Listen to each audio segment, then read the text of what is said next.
আজকে আমি বাড়িতে খুব সহজ উপায়ে সামান্য কিছু উপকরণ দিয়ে আলু চিজ পরোটা করেছিলাম। আমি এটা আটা দিয়ে করেছি সম্পূর্ণ। আমি আর অর্জুন খেয়েছিলাম। তো আর আলুটা তোমরা পুর করেও বানাতে পারো বা সিদ্ধ আলু নর্মালি যেরকম মেখেও করতে পারো বা স্পাইসেস দিয়েও করতে পারো, যার যেরকম ইচ্ছে।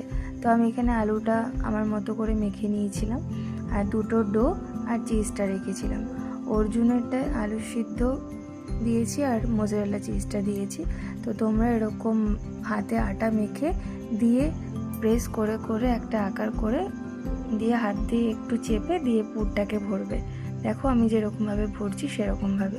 তো আমারটা একটু স্পাইসি করার জন্য এর উপরে একটু চিলি ফ্লেক্স আর অরিগানো দিয়ে দিয়েছিলাম, তাতে করে একটা অন্যরকম ফ্লেভারও হয় আর ভালো লাগে। তোমরা এটাতে ময়দা দিয়েও করতে পারো। আমি ময়দা দিয়ে করিনি, আমি আটা দিয়ে করেছিলাম। তো বেলনিতে তোমরা ফার্স্টে তোমরা একটু ময়দা বা আটা ছড়িয়ে দিলে, তারপরে হাত দিয়ে প্রেস করে করে একটা শেপে এনে দিয়ে বেলনি দিয়ে তোমরা পুরোটা বেলে নিলে। তারপরে দুপাশ সেঁকে তোমরা এরকম ভেজে নিতে পারো।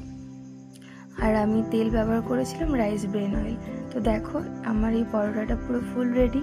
ভিডিওটা কেমন লাগলো অবশ্যই জানিও। ধন্যবাদ সবাইকে দেখার জন্য।